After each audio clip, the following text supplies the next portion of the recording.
I'll call this meeting to order. And because this is not a meeting that we will be making any decisions at, it's more of an informational, getting everybody on board meeting at this point in time. We will not allow for public comment, and we can be a little bit more relaxed on Robert's rules as well.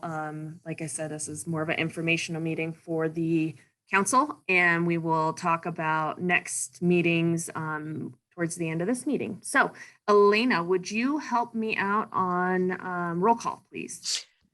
Yes, if you'll just signify if you are here. Lauren Schoenfeld. Here. Wally Wachowski. Here.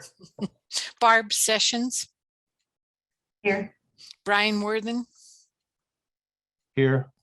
Patrick Lawson.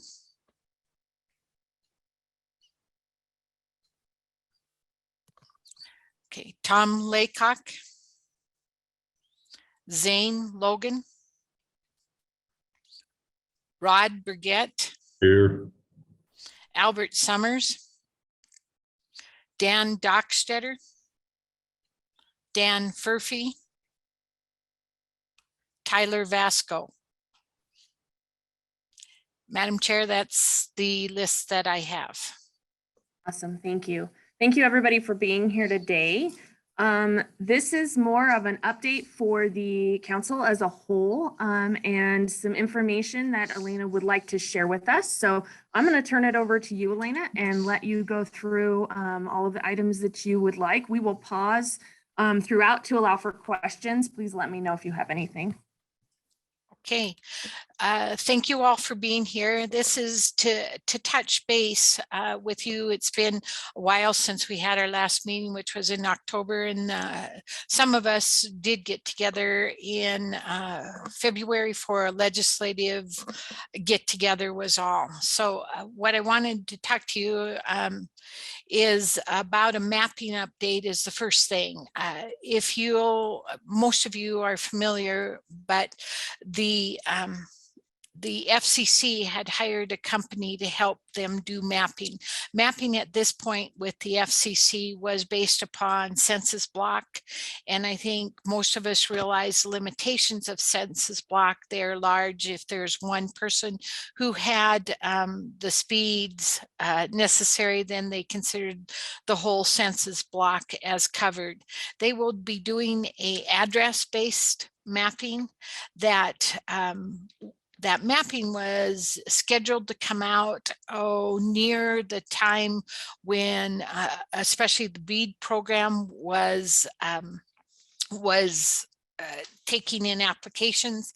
However, there was a time where they had to do a court case, and that delayed that mapping for 4 or 5 months. And so we do not expect that FCC mapping to be available at the very earliest, the end of 2022. It could be even later than that. So what we have the ability, we have funds to distribute in much the same way as we distributed the Connect Wyoming funds by application. And we would like to have a map that is very similar to what the FCC will be doing, and that will be address based. So we are working on a contract with a company to do that. That is not finalized. It needs to go before our board and the different things, but that will be based upon an address-based mapping. We looked at some of the other states that have done mapping, especially those that were similar to the state of Wyoming. If you'll, Montana had recently finished a mapping exercise there. So we've looked at a number of different companies and done some negotiation. Because of the timing, we are looking at doing a sole source contract, but that will go before our board. That's not a done deal, but we've got the information together so that we can answer questions at that time. The end of that will be is that we will have an address-based mapping as best that can be done at this particular time. In visiting with a number of people, Wyoming is not all covered with addresses, but it's the majority is, and it's a good start for us. And that's where, with Madam Chair, I'm done with that portion of the presentation. Thank you, Elena. I have one question just around the timing of this. And I know that it's not a done deal yet, but is there a timing aspect of when they would potentially be able to start and when it would be completed? If we can do a sole source, if that is what is determined can do once the contract is signed, then we could begin. They thought it'd be 2 to 3 months after that with the one company we're talking to, that its conclusion will be, which will align closely with when we think we can release the Connect Wyoming 2 program that we have, and I will talk about that next. Thank you for that, Elena. Are there any questions from anyone on the council about the mapping?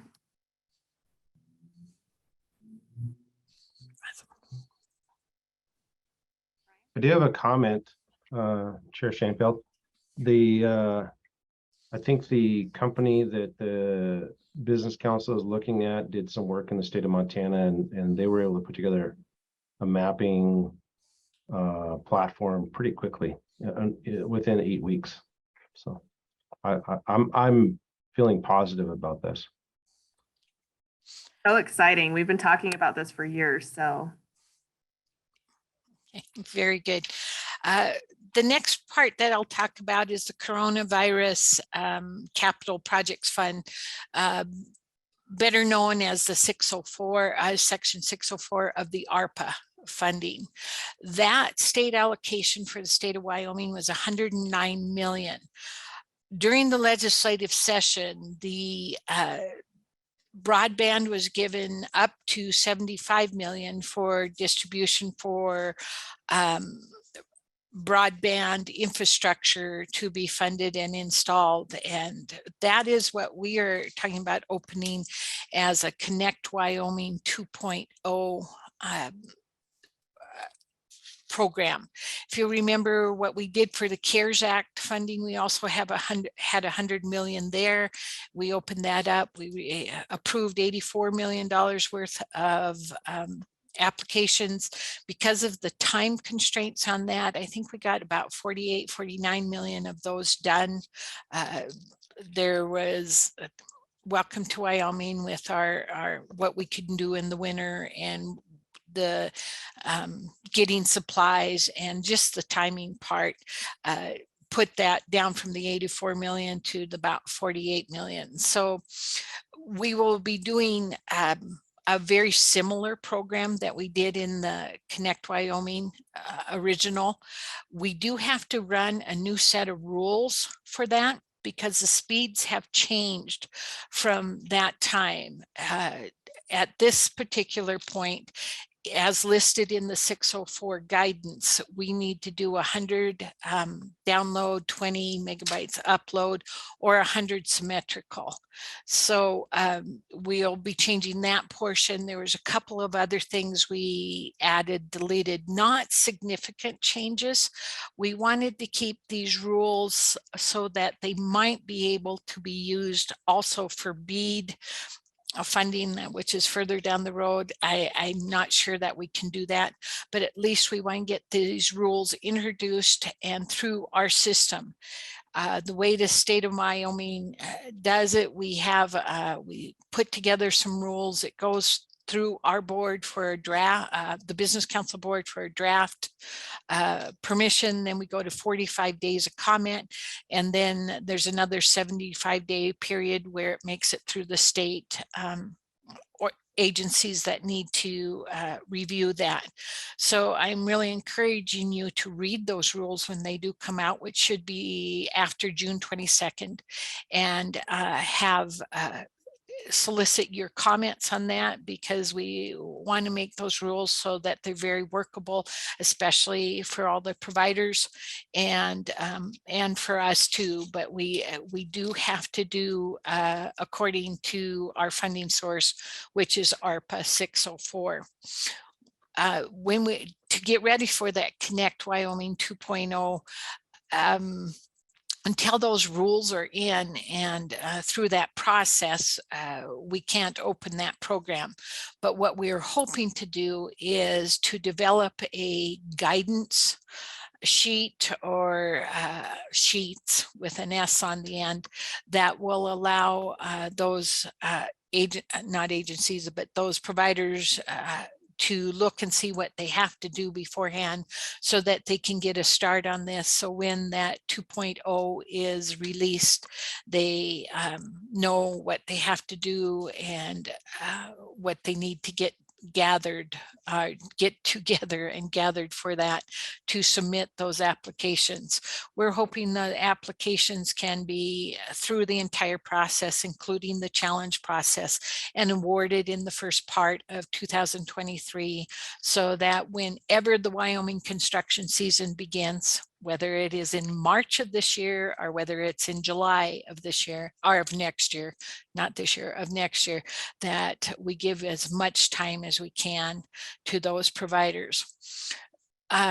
This is interesting in trying to develop these rules. I didn't realize that the Treasury guidance for 604 does not have the terms unserved and underserved in them. They are just looking for that 120 or 100 symmetrical. So if you would like to look at the guidance, it's only 28 pages long. It's an exciting read. You can just get on Treasury's website or type in your search guidance, Treasury guidance for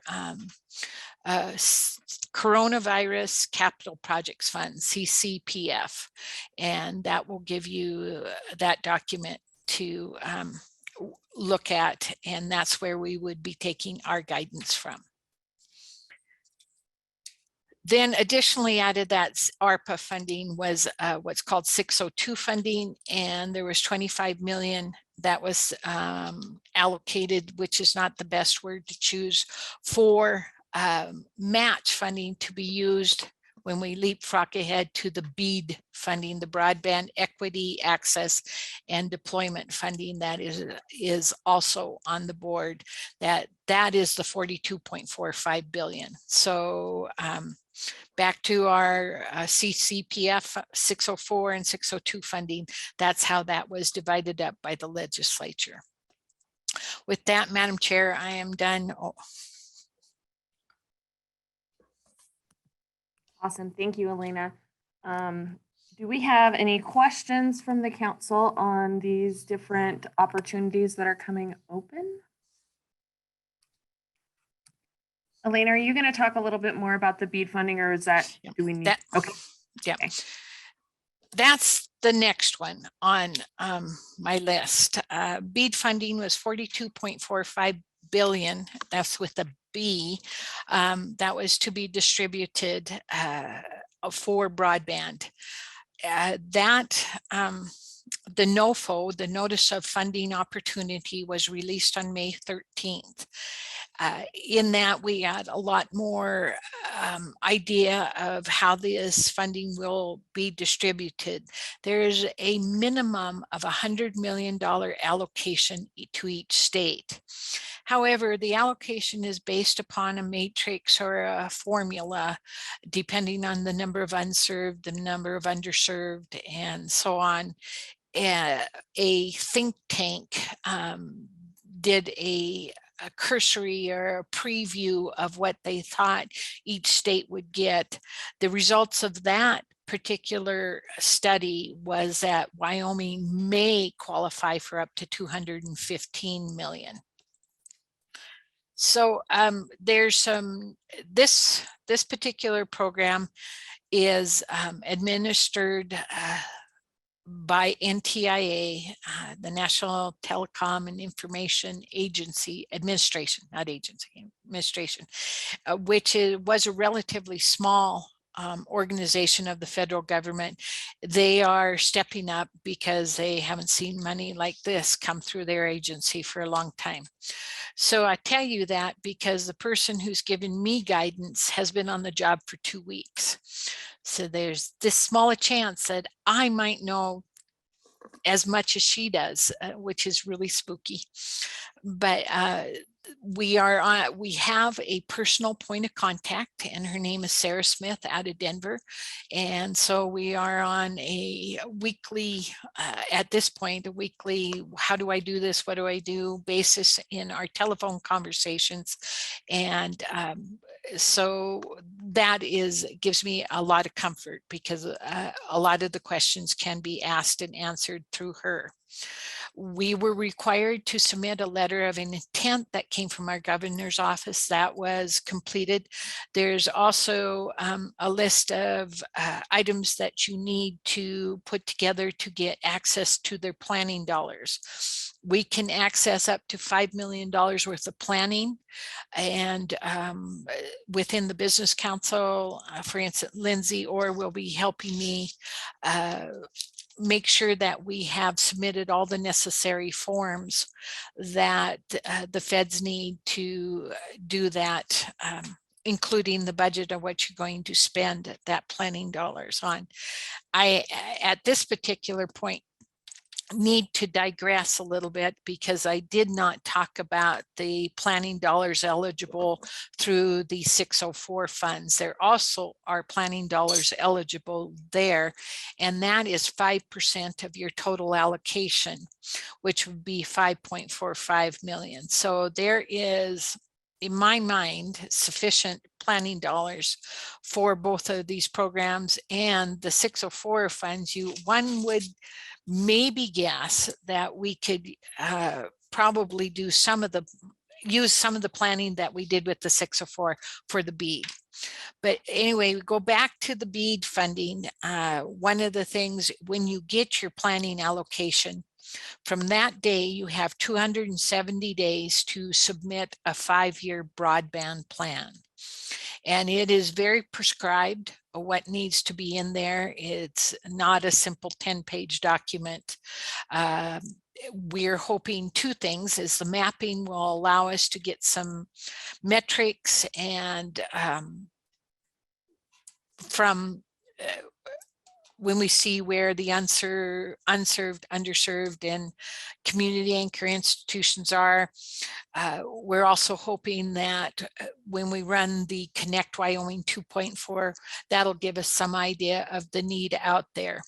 BEAD does talk about unserved, and that unserved is 25-3. That's 25 down, 3 up.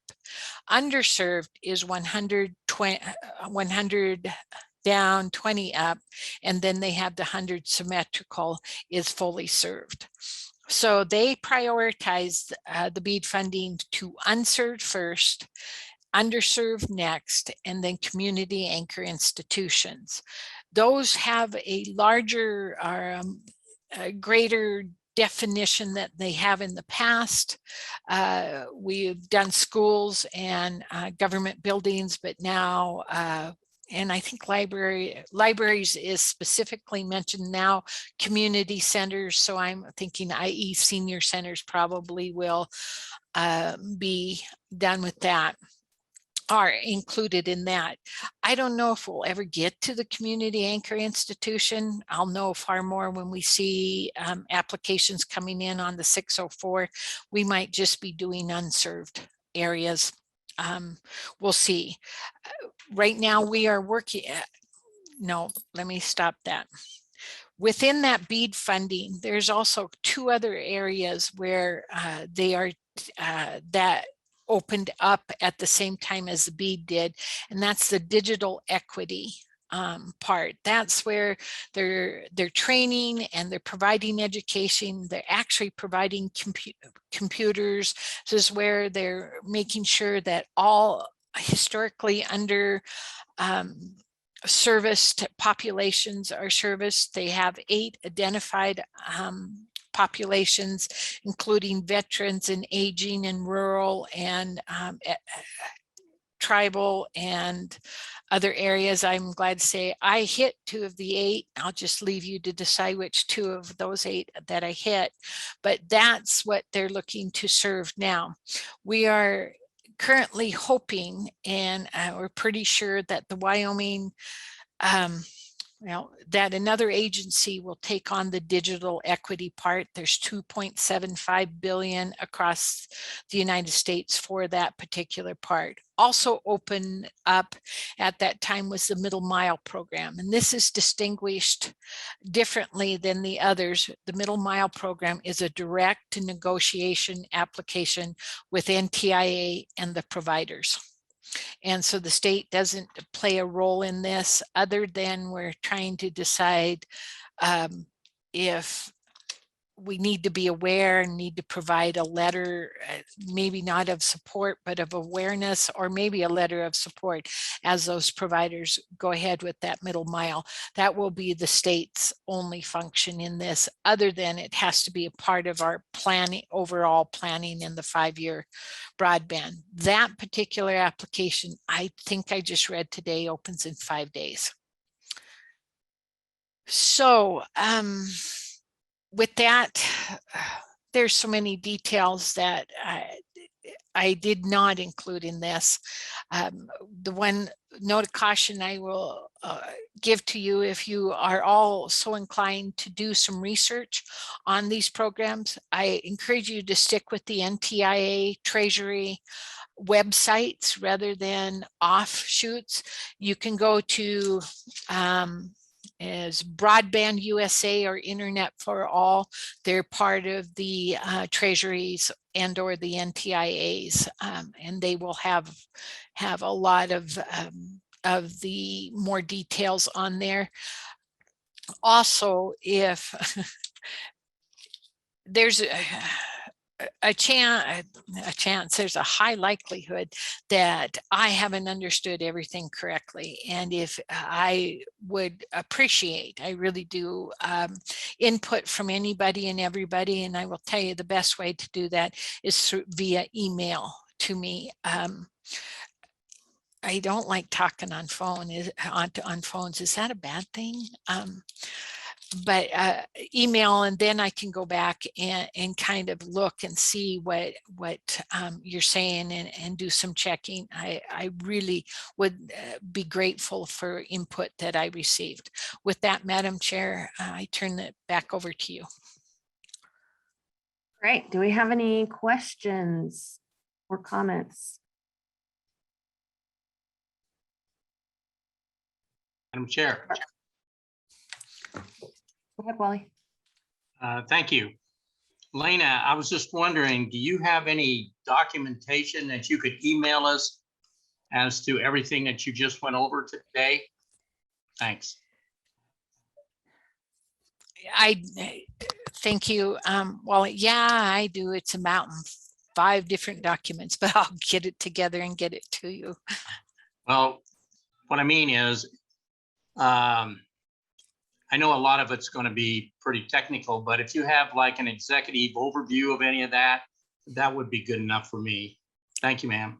You betcha, you'll get it. Thank you. Barb? Yeah, thank you. Elena, I know you talked about the company that's going to help with the mapping, but I just want to make sure under the planning, are you also going to bring in somebody to help with the BEAD grant? There's a ton of requirements in there. I don't know that one person can manage all of that. I know you're a superwoman, but yeah. Yeah, thank you. You just repeat that over and over again, and maybe everybody will hear you. It is just the communication part is almost unmanageable for one person. We are within just I don't know, a quasi team trying to determine and decide what is the best, who are the people we need, who are the organization need, what do we need to accomplish, and who or what would be best to accomplish that with. I don't have the necessary technical background that I need for this. So we are bringing in Dave Johnson. He was, for those of you who remember, with CenturyLink and retired after 38 years. Holy smokes. And Dave should be on. I think that contract is almost settled at this point. He will be offering that technical side. The mapping, of course, is another one that we can't handle in-house. We've let out. We've talked about bringing on somebody to look at and to assess and to give some feedback on franchise agreements, poll agreements, rights of way easements, and those type of, to gather all the data that exists between the cities, the towns, the counties, and the states, of what's out there and their recommendation. That one hasn't made it far enough to say, yeah, go for it. That's what we want you to do. Of course, there'd be somebody, it'd be nice that I could make sure that there was somebody there that will answer Wally's emails and stuff like that, but we haven't gone too much further into that conversation either. I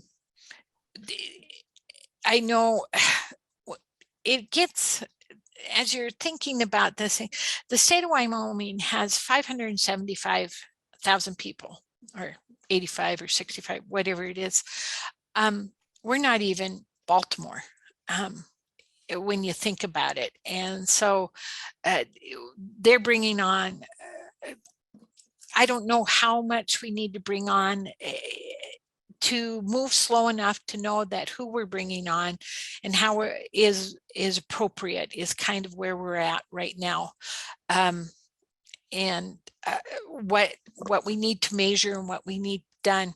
I know in filling out one of the forms, we don't have any analytics that I have direct access to for the entire state. That's another area that these applications are demanding. So that is also under discussion, is how we handle that analytics. If I'm left here alone, Barb, I'm just getting, and it won't be my state car, I'll just drive off into the sunset. I'm sure somewhere, sometime we'll bring somebody on to make sure that we're first getting back to people in a timely manner. And that always doesn't help. And somebody just to take the sales calls. You wouldn't believe how many people would like to help Wyoming spend their $10 million. Only imagine. Do you have any follow-ups, Barb? I do actually, maybe more just a comment. So some of those grants actually open it up to other political subdivisions. And so I think that there's going to have to be a lot of guidance given to all of the sub-grantees or sub-agents.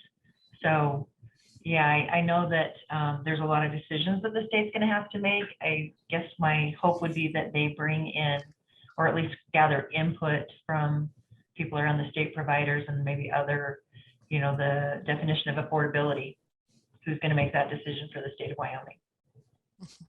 And the definition of high cost and extremely high cost and those types of things. Yeah. Thank you for that input. Brian, go ahead. Thank you, Chair. Elena, you mentioned that the Business Council would be, as part of the letter of intent and the NOFO responses, would need a 5-year broadband plan. And I know in the past, there are recipients of USDA Reconnect in Wyoming and federal dollars. Multiple providers in Wyoming have received funds because the original Broadband Advisory Council put together a broadband plan. And so I would ask, what's your view of how that would happen in, would the business council turn to this group to assist with that, or is the business council going to try to source that? What's expected of us? And that is for another day. Lauren, help me out. I'm kidding. Yeah. So Brian, you're actually leading into the discussion that we're going to have in just a minute around our role as the council. And Elaine is going to send out the updated statutes and everything else. And we're going to schedule a meeting. I'm hoping not further than like 2 weeks out for us to have this conversation and have the chance for all of us to think about it, to look at all of the documents. This planning document is huge, and it's going to need to continue to be evolving. The mapping obviously is huge. We've been talking about this, since our inception. And then also looking at some priorities across the state and where we can support Elena and the Business Council in getting these dollars out and what our role really is in that. When we started the council, it was to put together the plan and everything else, and we've completed those tasks. So we need to look at, where we are now and what we would like to see from ourselves and what the Business Council needs from us and make some of those decisions as well. And I know we went through like the SOAR and all of that stuff last year. Things have changed, and I think we need to realign with Elena and making sure that we're meeting the needs of the Business Council as well. And I'm sure you understand, Madam Chair, why I asked that question, because like you say, the original intent was to put together a broadband plan and respond to the $10 million fund from 2018. And really we've been kind of just dormant and being more of a resource for people to talk to and informational around the state, in addition to the Business Council staff. It would have to be structured accordingly, or what goes through my mind in that situation. And, I don't want to jump the gun on the 2-week discussion, but I think this goes back to what Barb was just saying too. This is an interesting time for Wyoming, because there's an opportunity to capture federal funds dedicated to broadband to spend in the state. What Elena just relayed was $300 million, and the program has an opportunity to create jobs and create infrastructure within the state when run correctly. But the challenge we'll have is, externally, and I'm just gonna say this as the elephant in the room. You've got 3 providers that are on the BBAC, and we're all willing to jump in and help. And I think there's other providers that'd be willing to jump in and help. And there's a balance there too, right? And I see how other states manage that. And I do believe the comment I want to make and what I'm boiling down to is the Business Council and the members of this group benefit from providers participating rather than just being at arm's length. And so we've got to have that discussion openly and come to a realization about that is my hope. Yeah, I don't disagree. Yes, I didn't get a chance to get that Senate File 100 out to you which established the Broadband Advisory Council as well as the Broadband Coordinator position. I will do that. Since this was legislatively established, it's enabling legislation, it needs to go through that process to change it. And so I keep that in mind. And I guess the difference between 2018 and 2022 and the difference between 10 million and 300 million. So. And the difference that it looks like across the state of Wyoming, that impact in the infrastructure and the economic development and everything that we're looking at right now is huge. And I think that our council, we've gotten everything completed that's been put in front of us. We just need to align and figure out what that next step is. And be aligned and moving forward with that. So go ahead. There's another thing I wanted to say and add to something Elena said earlier is she recommended that members of this group go to the NTA and the Department of Commerce website. The NOFO, or Notice of Funding Opportunity, is an interesting read, and it's not that burdensome to read. And I think members would benefit from that, because this will, the funding associated with this has Buy American clauses, Davis-Bacon requirements for prevailing wage, which usually Wyoming doesn't have an issue with, but there's quite a few things in there. And once you read that NOFO and the guidance that's being handed out from Treasury, and even track what Director Davidson is talking about in the public right now, the complexity of the business council of running this program is really what I think Barb Sessions was talking about earlier. This is a big job. This is different than CARES was. CARES was based on speed. This has got a lot more structure and lot more details around it.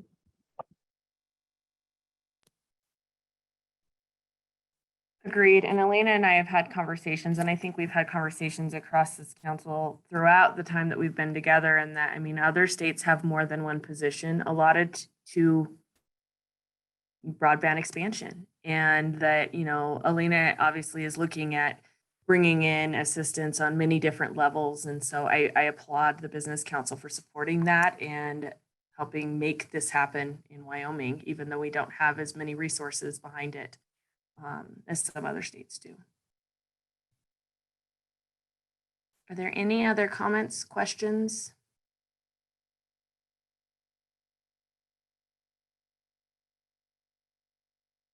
All right. Elena, is there anything else that you would like to go over? You're muted. That's so you didn't hear me sigh. I will probably send out an email, try to get the best I can with the most people from this board together for the next one to discuss where the BBAC finds itself and where it wants to go, what it sees its role. I think probably pretty important that you have Senator Dockstetter and Representative Summers there. So I will work with those two, especially to put that together. I can't thank you guys enough for showing up, and Lauren, you've been great. Thank you. That's all. Awesome. So everybody, I guess, check in your emails. There may be like a doodle poll or something so that we can get everything organized.